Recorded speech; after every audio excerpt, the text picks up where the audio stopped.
আল্লাহ রাব্বুল আলামিন আযাবের কথা বলেন নাই, ভয় দেন নাই, পাপী বলে ডাকেন নাই। আল্লাহ রাব্বুল আলামিন ডাকতেছে, ইয়া ইবাদি, হে আমার বান্দা, আল্লাযীনা আসরাফু আলা আনফুসিহিম, যারা নিজেরা নিজেদের উপরে বাড়াবাড়ি করেছো। তোমরা সর্বোচ্চ হতাশ হয়ে গেছো যে তোমার পাপ হয়তো আল্লাহ তাআলা মাফ করবে না।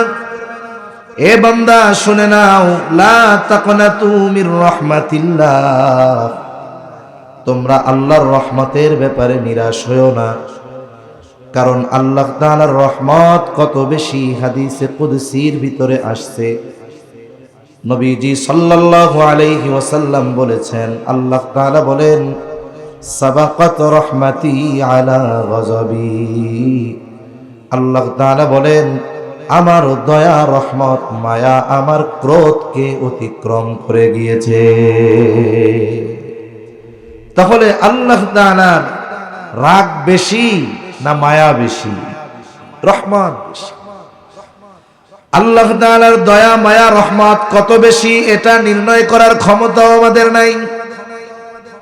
আবু হুরায়রা রাদিয়াল্লাহু তাআলা আনহু থেকে বর্ণিত সহিহ মুসলিমের মধ্যে হাদিসটা আসছে, নবীজি বলেন, ইন্না লিল্লাহি মিআতা রাহমাহ আনজালা মিনহা রাহমাতান ওয়াহিদাতান বাইনাল জিন্নি ওয়াল ইনস ওয়াল বাহাইমি ওয়াল হাওয়াম। নবীজি সাল্লাল্লাহু আলাইহি ওয়াসাল্লাম বলেন, আল্লাহ তাআলার কাছে 100 রহমত আছে। 100 রহমত থেকে আল্লাহ তাআলা আনজালা মিনহা রাহমাতান ওয়াহিদাতান, 1 রহমত আল্লাহ তাআলা বন্টন করেছেন মানুষের মাঝে, জিনের মাঝে, চতুষ্পদ জানোয়ার সহ সকল হিংস্র প্রাণীর মাঝে, কীট পতঙ্গের মাঝে। আল্লাহ তাআলা এক কথায় সকল সৃষ্টির মাঝে 100 থেকে 1 রহমত আল্লাহ তাআলা দিয়েছেন। ওই 1 রহমত থেকে গোটা সৃষ্টি জগতের সকলে রহমত পেয়েছে, দয়া পেয়েছে। ওই 1 একটা অংশ আমার আপনার নবী মুহাম্মদুর রাসূলুল্লাহ সাল্লাল্লাহু আলাইহি ওয়াসাল্লাম পেয়েছেন। সব নবীরা পেয়েছে। বলে ওই 1 একটা অংশ রহমাতুল লিল আলামিন নবী পাওয়ার মাধ্যমে, আমার আপনার নবী পাওয়ার মাধ্যমে হয়ে গেছেন রহমাতুল লিল আলামিন, গোটা সৃষ্টি জগতের জন্য রহমত। ওই 1 অংশ সব নবীরা পেয়েছে। বলে ওই 1 থেকে সকল মানুষ পেয়েছে, মা পেয়েছে, ছেলে পেয়েছে, সবাই। রহমত এমন এক জিনিস, এটা যে শুধু মানুষ আর জিনের মধ্যে আছে তা নয়। বলে প্রত্যেকটা কীট পতঙ্গের মধ্যে আছে, জলজ যত প্রাণী আছে সবার মধ্যে মায়া আছে, মহব্বত আছে। স্থলভাগে যত প্রাণী আছে, জঙ্গলের হিংস্র প্রাণী, তার মধ্যেও মায়া আছে। বলে আমাদের সমাজের একটা পরিচিত নিকৃষ্ট প্রাণী কুকুর, তার অন্তরেও দয়া, মায়া, মহব্বত যিনি দিয়েছেন তিনি কে? কুকুরের অন্তরেও মায়া, দয়া আছে। এক জায়গায় সফরে গেছি, মেইন রোড থেকে শাখা রোডের মধ্যে ঢুকতেছি। মোড়ের মধ্যেই ঢোকার সময় একটা কুকুর দিনের বেলা আমাদের গাড়ির উপরে তেড়ে আসছে। সাথে ওই এলাকার একজন আলেম ছিলেন। তাকে মজাক করে বলতেছি, ভাই, অন্যান্য এলাকার কুকুর তো রাতের বেলা দাওয়া দেয়, আপনাকে ওইটা দেখি দিনেও ছাড়ে না। এবার উনি বলতেছে, ভাই, বিষয়টা এটা নয়। কিছুদিন আগে ওই কুকুরটা তার বাচ্চা সহ এই মোড়ে রাস্তার উপরে বসেছিল। একটা ট্রাক যখন ওই রাস্তায় ঢুকেছে, চাকার তলে পিষ্ট হয়ে কুকুরের 2টা বাচ্চা বা 3টা বাচ্চা মারা গেছে। কুকুরটা মারা যায় নাই।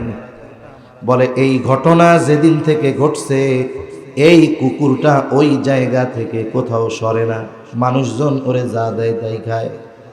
আবার যখনই কোনো গাড়ি রাস্তা দিয়ে ঢুকতে যায়, ওই গাড়ির উপরে কুকুরটা তেড়ে আসে। চিন্তা করে দেখেন, একটা কুকুর তার সন্তানের জন্য তার অন্তরের মধ্যে মায়া। তার মানে আল্লাহ তাআলা এক ভাগ রহমত। সৃষ্টি জগতের এমন কোনো প্রাণী নাই ওই এক ভাগ রহমত থেকে দয়া মায়া আল্লাহ তাআলা তার মধ্যে দেয় না। সবার মধ্যে আল্লাহ দিয়েছে। এক ভাগের অংশ পেয়ে আমার আপনার নবী রহমাতুল লিল আলামিন কঠিন মুসিবতের দিন, কিয়ামতের দিন, যখন কেউ কাউকে চিনবে না, সবাই নিজের চিন্তায় বিভোর, ওই দিনও আমার আপনার নবী তার উম্মতকে ভুলবে না। সবাই চিন্তিত থাকবে নিজের চিন্তায়, আর নবীজি চিন্তিত থাকবেন উম্মতের নাজাতের চিন্তায়।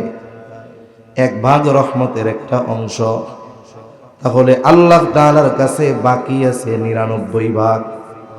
নবীজি বলেন আখারাল্লাহু লাহু 99 রাহমাহ ইয়াগফিরু বিহি ইবাদাহু ইয়াউমাল কিয়ামাহ। আর এক বর্ণনায় আসছে ইয়ারহামু বিহি ইবাদাহু ইয়াউমাল কিয়ামাহ। আল্লাহ তাআলা বাকি 99 ভাগ দয়া রহমত তার কাছে রেখে দিয়েছে। বলে ওই দয়া রহমত দিয়ে আল্লাহ তাআলা কিয়ামতের দিন তার বান্দাদের ক্ষমা করে দিবে। তাহলে দুনিয়ার কোন মেশিন আছে, কোন ক্যালকুলেটর আছে, কোন কম্পিউটার আছে যে বান্দার প্রতি আল্লাহর দয়া কত বেশি এটা নির্ণয় করতে পারবে? এটা কি সম্ভব? সম্ভব না। এত দয়া মায়া বান্দার জন্য আল্লাহ তাআলা। এজন্য আল্লাহ রাব্বুল আলামিন পাপ যত হোক আল্লাহ তাআলা ক্ষমার দরজা খুলে রাখছে। বলে 3টা সময় পর্যন্ত বান্দার তাওবা আল্লাহ তাআলা কবুল করে, ঈমান কবুল করে। 1 নম্বর সময়টা সকলের জন্য সামগ্রিকভাবে সময়, বলে পশ্চিম দিক দিয়ে সূর্য ওঠার আগ পর্যন্ত আল্লাহ তাআলা মানুষের তাওবা কবুল করবে, মানুষের ঈমান আল্লাহ তাআলা কবুল করবে।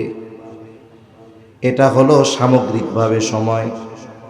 2 নাম্বার, আল্লাহ তাআলা যখন কোনো জাতির উপরে আযাব দেন, গজব দেন, গজব আসার পূর্বে যদি কেউ তাওবা করে, ঈমান আনে, আল্লাহ তাআলা কবুল করে নেয়।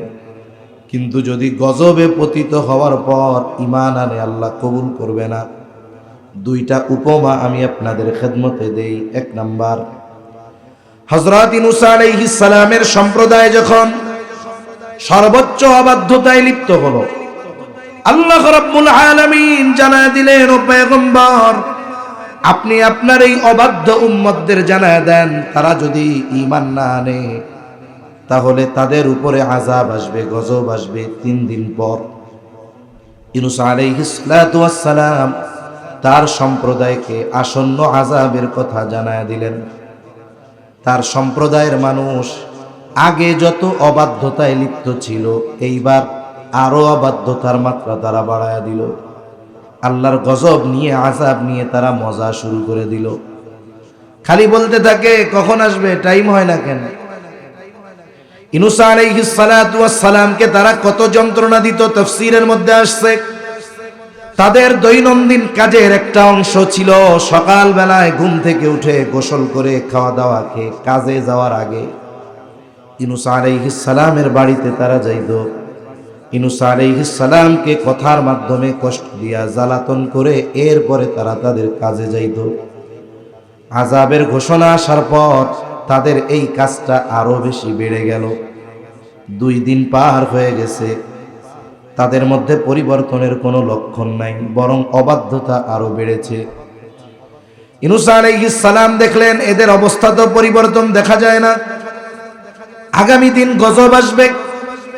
হযরত ইউনূস আলাইহিস সালাম অতীতের বিষয়গুলোকে সামনে রেখে, কারণ আল্লাহ তাআলা যখন কোথাও কোনো অবাধ্য জাতিকে শাস্তি দিয়েছেন, আযাব দিয়েছেন, আযাব দেওয়ার আগে আল্লাহ তাআলা ওই এলাকার নবী যিনি ছিলেন তাকে আগে ওই এলাকা থেকে আল্লাহ সরায় নিয়েছেন, এরপরে আযাব দিয়েছেন। তার মানে ইউনূস আলাইহিস সালাম সুনিশ্চিত আযাব আসার আগে আল্লাহ তাআলা ওনাকে সরায় নিবে। আবার এদের মধ্যে পরিবর্তনের কোনো লক্ষণ দেখা যাচ্ছে না, তার মানে আযাব এদের উপরে আসবে সুনিশ্চিত। অতীতের বিষয়কে সামনে রেখে আল্লাহ তাআলার পক্ষ থেকে সিগন্যাল আসার আগে উনি অতীতের বিষয়গুলোর উপরে কিয়াস করে উনি এলাকা ছেড়ে চলে গেলেন। পরের দিন সকালবেলায় এলাকার মানুষ ইউনূস আলাইহিস সালামের বাড়িতে আসছে। আজকে আরো বেশি মজা করার জন্য আসছে, আজকে না গজব আসবে।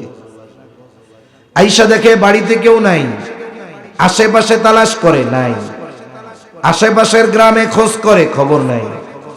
ওরা এবার চিন্তা করতেছে, বছরের পর বছর আমরা ইউনূসকে যন্ত্রণা দিয়েছি, সে কখনো আমাদেরকে রেখে অন্যত্র চলে যায় না, তাহলে মনে হয় গজব আসবেই। আমাদের এই অবাধ্যতার কারণে সে হয়তো আমাদের ছেড়ে চলে গেছে। তাদের মধ্যে ভয় ঢুকে গেল। এইবার তারা অনুশোচনায় লিপ্ত হলো, আল্লাহ তাআলার কাছে ক্ষমা চাইলো, মাফ চাইলো, তাওবা করলো, ঈমান আনলো। যেই গজব আসার কথা ছিল, গজব আসার আগে ঈমান আনার কারণে, তাওবা করার কারণে আল্লাহ তাআলা তাদের ঈমান কবুল করলেন, তাওবা কবুল করলেন। আর আসন্ন গজব থেকে আল্লাহ তাআলা তাদের পরিত্রাণ দিয়ে দিলেন। তাহলে ইউনূস আলাইহিস সালাতু ওয়াস সালামের সম্প্রদায়ের ঈমান আল্লাহ কবুল করেছেন কেন?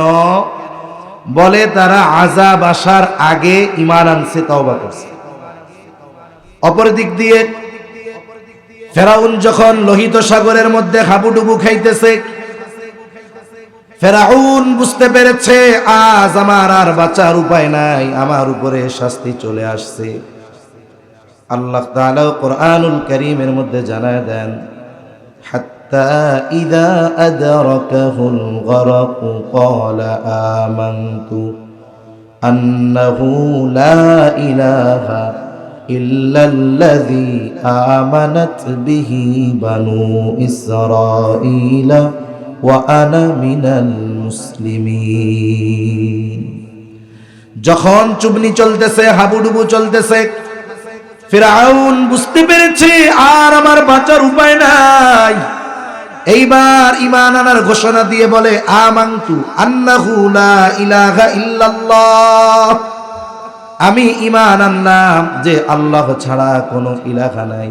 আল্লাযী আমানাত বিহি বানু ইসরাঈল, সে আবার ব্যাখ্যাও করে দিচ্ছে যে বনি ইসরাইল যার উপরে ঈমান আনছে আমিও তার উপরে ঈমান আনলাম। ওয়া আনা মিনাল মুসলিমিন, আরে আমি তো মুসলমানদেরই একজন। আল্লাহ তাআলা তার ঈমান কবুল তো করেন নাই, বরং আল্লাহ তাআলা বলেন আল আনা ওয়া ক্বাদ আসাইতা মিন ক্বাবলু ওয়া কুনতা মিনাল মুফসিদিন। আল্লাহ রাব্বুল আলামিন বলেন, এখন ঈমান আনতেছো, এখন তো আর কবুল হবে না। ওয়া ক্বাদ আসাইতা মিন ক্বাবলু ওয়া কুনতা মিনাল মুফসিদিন, এর আগে তুমি নাফরমানি করেছো, জমিনের মধ্যে বিশৃঙ্খলা সৃষ্টি করেছো, এখন আযাবে পাকড়াও হয়ে গেছো, এখন ঈমান আনার ঘোষণা দাও, কবুল হবে না। আল্লাহ তাআলা তাকে জানায় দিলেন, শুনে নাও, ফালইয়াউমা নুনাজ্জিকা বিবাদানিকা লিতাকুনা লিমান খালফাকা আয়া ওয়া ইন্না কাসীরাম মিনান নাস আন আয়াতিনা লাগাফিলুন। আজকে তোমার ঈমান তো কবুল হবেই না, আবার তোমাকে নিঃশেষ করে দেওয়াও হবে না। শুনে নাও, আমি আজকে তোমার দেহ সংরক্ষণ করব। ফালইয়াউমা নুনাজ্জিকা বিবাদানিক, তোমার দেহকে আমি সংরক্ষণ করব। কেন? লিতাকুনা লিমান খালফাকা আয়া, যাতে করে তোমার চরিত্রের যারা তোমার পরে দুনিয়ায় আসবে তুমি তাদের জন্য যেন নিদর্শন হও। আল্লাহ তাআলা ফিরআউনের দেহকে হেফাজত করেছে। মিশরের জাতীয় জাদুঘরে জালেমের দেহ আছে। আল্লাহ তাআলা বলেন, বিষয়টা হলো বাস্তবেই এইরকম যে তার দেহ আছে, তার পরিণতির কথা সবাই জানে, কিন্তু ফিরআউনের এই করুণ পরিণতি থেকে মানুষ শিক্ষা নেয় না। আল্লাহ বলেন, ওয়া ইন্না কাসীরাম মিনান নাস আন আয়াতিনা লাগাফিলুন, অধিকাংশ মানুষ আমার এই নিদর্শনের ব্যাপারে উদাসীন, দেখতে যায় কিন্তু ওর পরিণতি কোন কারণে হলো, ওটার থেকে শিক্ষা যদি এই পৃথিবীর মানুষ নিত, গোটা পৃথিবীর সৃষ্টি করছে। আমার আপনার মতো এই তুচ্ছ মানুষকে যদি আল্লাহ তাআলা জাহান্নামে দিয়ে দেয়, আল্লাহ তাআলার কোনো ক্ষতি আছে নাকি? আমাকে আপনাকে সবাইকে যদি আল্লাহ জান্নাত দিয়ে দেয়, এতে আল্লাহ তাআলার কোনো লাভ নাই, জাহান্নামে দিলেও আল্লাহ তাআলার ক্ষতি নাই। অথচ বান্দার প্রতি আল্লাহর দয়া মায়া কত! একটা বান্দা যখন গুনার পথ থেকে নেকের পথে ফিরে আসে, পাপের পথ থেকে যখন নেকের পথে ফিরে আসে, শয়তানের পথ থেকে যখন আল্লাহর পথে ফিরে আসে, আল্লাহ কত খুশি হয়। নবীজি সাল্লাল্লাহু আলাইহি ওয়াসাল্লাম উপমা দিচ্ছেন বান্দার প্রতি আল্লাহর মায়া কত। নবীজি বলেন, এক ব্যক্তি রসদ সহ উট নিয়ে সফর শুরু করেছে, লম্বা সফর, মরুভূমির সফর। ক্লান্ত পথিক দীর্ঘ পথ অতিক্রম করবার পর একটা গাছের সাথে উটকে বেঁধে গাছের ছায়ায় তিনি শুয়ে পড়লেন। ক্লান্ত দেহ ঘুমিয়ে পড়েছে। আল্লাহর বান্দা ঘুম থেকে উঠে দেখে গাছের সাথে তার উটটা নাই।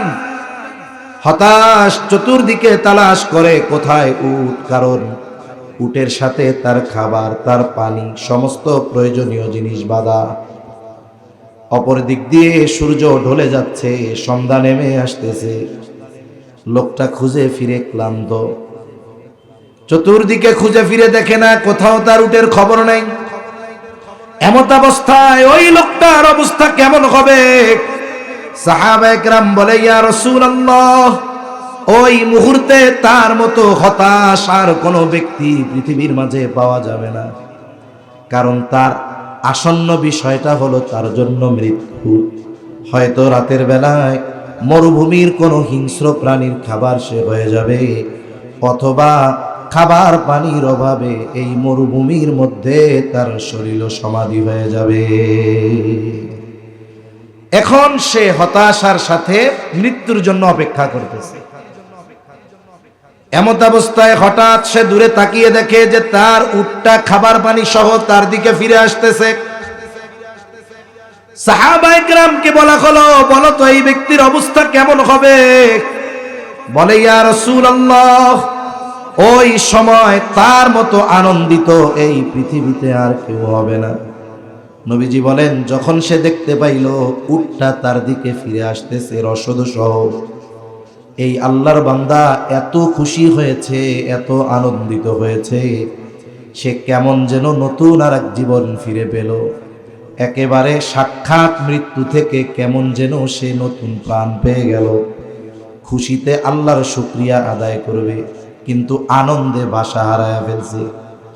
অনেক সময় দেখবেন মানুষ আনন্দিত হলে শুধু যে খুশি হয়, হাসি দেয় তা না, আনন্দে মানুষ অনেক সময় কান্নাও করে দেয়।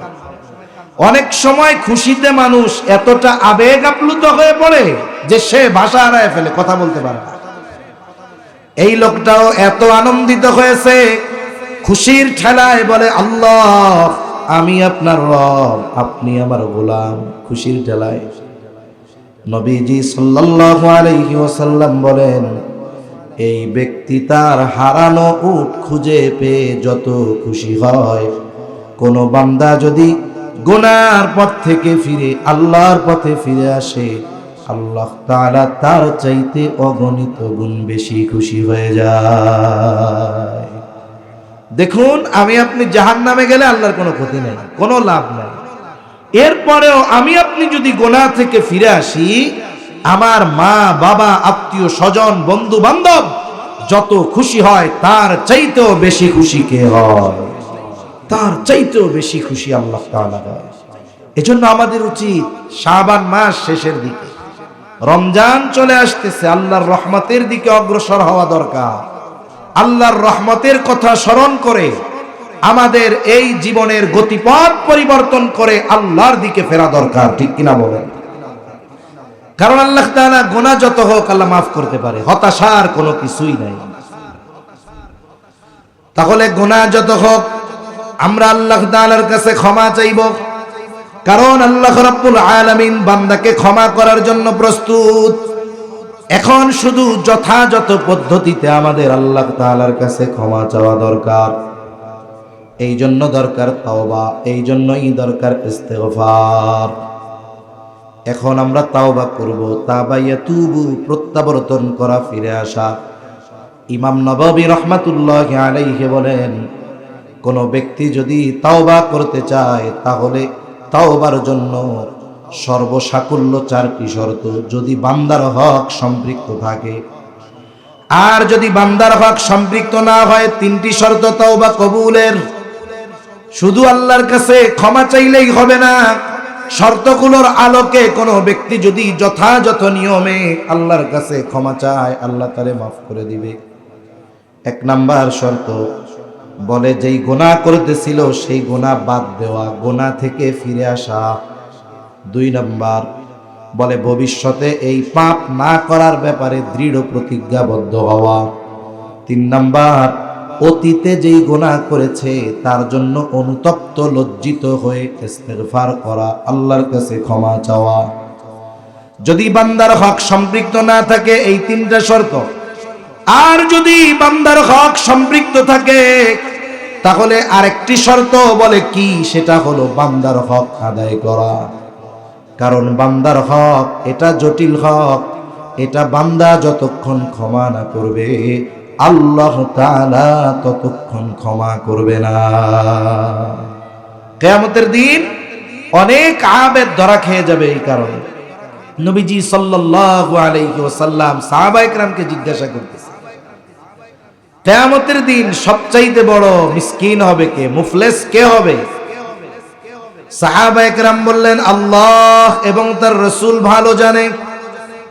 নবীজি জানায় দিলেন, ওই ব্যক্তি হবে সবচাইতে নিঃস্ব যার ইবাদতের কোনো অভাব নাই, নামাজ রোজা হজ যাকাত নফল ইবাদতের কোনো অভাব নাই।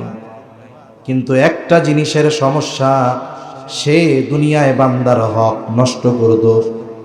বলে কিয়ামতের দিন তার বিরুদ্ধে যখন যাদের হক তারা দুনিয়ায় নষ্ট করেছে, সে তার বিরুদ্ধে যখন অভিযোগ দিবে, ওই ব্যক্তিকে ইবাদতের মাধ্যমে দুনিয়ায় যাদের হক নষ্ট করেছিল তাদের হক তাকে আদায় করা লাগবে।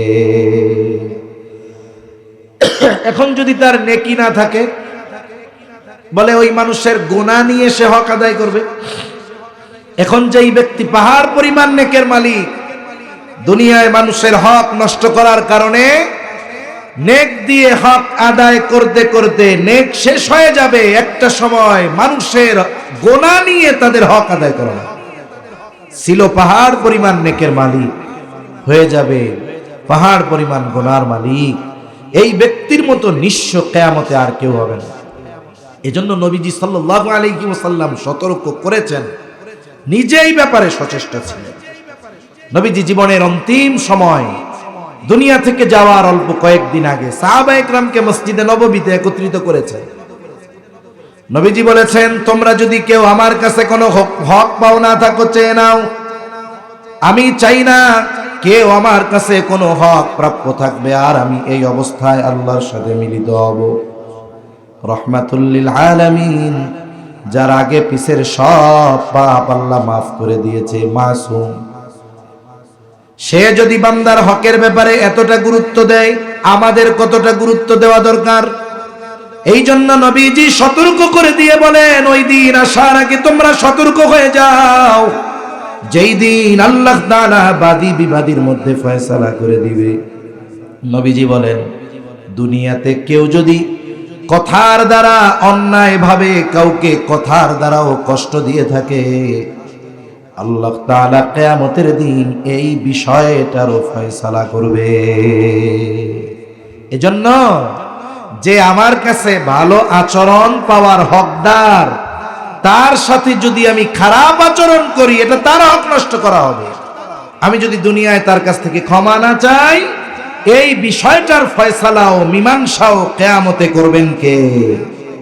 ওই দিনের বিচারালয় কঠিন বিচারালয়।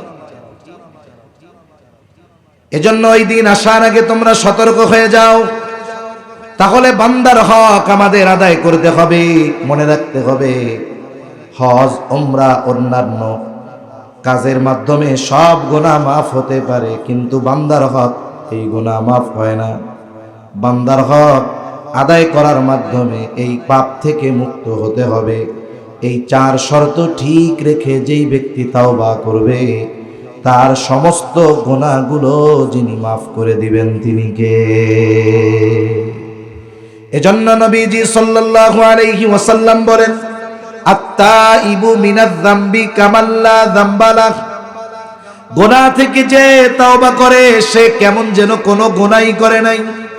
নবীজি সাল্লাল্লাহু আলাইহি ওয়াসাল্লাম আরো বলেন, কুল্লু বনি আদম খাত্তাউন, প্রত্যেকটি বনি আদম পাপী। ওয়া খায়রুল খাত্তাইন আত-তাওয়াবুন, আর উত্তম পাপী হলো ওই ব্যক্তি বলে যে পাপ হওয়ার পরে পাপের উপরে স্থির থাকে না, বরং সে অনুতপ্ত হয়, অনুশোচনা বোধ করে ওই পাপ থেকে আল্লাহর কাছে ক্ষমা চায়, ফিরে আসে, বলে ওই ব্যক্তি হলো উত্তম পাপী। এই জন্য পাপ যত হোক আমাদের ফিরে আসা দরকার, আল্লাহর কাছে ক্ষমা চাওয়া দরকার। নবীজি সাল্লাল্লাহু আলাইহি ওয়াসাল্লামের কোনো পাপ নাই, অথচ তিনি কত একাগ্রতার সাথে দীর্ঘ সময় নিয়ে ইবাদত করতেন। আয়েশা সিদ্দিকা রাদিয়াল্লাহু তাআলা আনহা বলেন, নবীজি সাল্লাল্লাহু আলাইহি ওয়াসাল্লাম দীর্ঘ নামাজ পড়তেন, এত লম্বা সিজদা করতেন, আমরা মনে করতাম নবীজি মনে হয় দুনিয়ায় নাই। পায়ের মধ্যে চিমটি কাটতাম, পা নড়াচড়া দিতেন, বুঝতে পারতাম যে না, তিনি আমাদের মধ্যে আছেন। নবীজিকে জিজ্ঞাসা করা হতো, আল্লাহ তাআলা আপনার সব মাফ করে দিয়েছেন, আগে পিছের সব, এরপরেও কেন এত কষ্ট করে ইবাদত করেন? নবীজি বলতেন, আফালা আকুনা আবদান শাকুরা, হে আয়েশা, আমি কি শুকরগুজার বান্দা হব না? আল্লাহ যারে মাফ করে দিয়েছেন তার ইবাদত যদি এমন হয়, তার চিন্তা যদি এমন হয়, আমাদের কেমন হওয়া দরকার? এজন্য নবীজি সাল্লাল্লাহু আলাইহি ওয়াসাল্লাম বলেন, ওয়াল্লাহি ইন্নী লা আস্তাগফিরুল্লাহ ওয়া আতুবু ইলাইহি। নবীজি বলেন, আল্লাহর শপথ, ইন্নী লা আস্তাগফিরুল্লাহ ওয়া আতুবু ইলাইহি, আমি ফিল ইয়াউমি মিআতা মাররাহ, আল্লাহর শপথ, আমি দৈনিক 100 বার আল্লাহর কাছে ক্ষমা চাই, তাওবা করি। তাহলে যার আগে পরের সব আল্লাহ মাফ করে দিয়েছেন, তিনি দৈনিক 100 বার তাওবা ইস্তেগফার করেন। আমাদের তাইলে কি করা দরকার? নবীর ইস্তেগফারের মাধ্যমে গুনাহ মাফ হবে এমনটা না, নবী তো মাসুম। বলে নবীর ইস্তেগফারের মাধ্যমে তার সম্মান বাড়ে। নবী ইস্তেগফার পাঠ করেছেন বেশি বেশি কেন? বুজুর্গানে দিন বলেন, যাতে করে উম্মত চিন্তা করে, উম্মত যেন এই তাওবা ইস্তেগফারকে গুরুত্বের সাথে গ্রহণ করে নেয়, উম্মত যেন এটাকে জীবনের অবিচ্ছেদ্য এক আমলে মনে করে, আমল বানিয়ে নেয়। কিন্তু আফসোস, এই ব্যাপার থেকে আমরা গাফেল। দেখুন, আমাদের প্রতিনিয়ত শ্বাস নেওয়া লাগে আর একটা ছাড়া লাগে।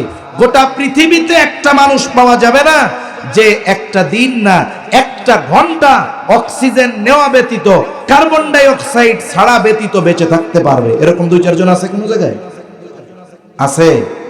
2 বেলা না খেয়ে থাকা যাবে, 10 মিনিট অক্সিজেন না নিয়ে থাকা যাবে?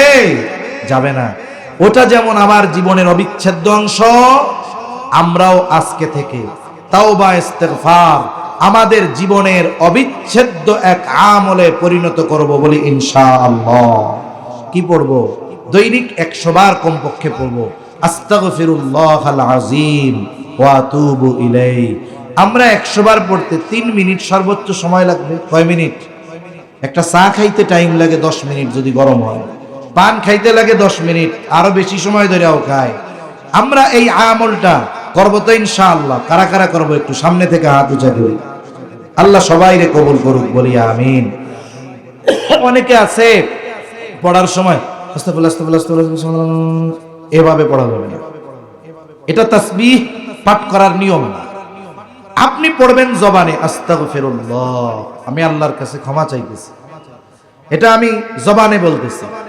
জেহেনে থাকবে এর অর্থটা, অন্তরে থাকবে অতীতের পাপের ব্যাপারে অনুশোচনা।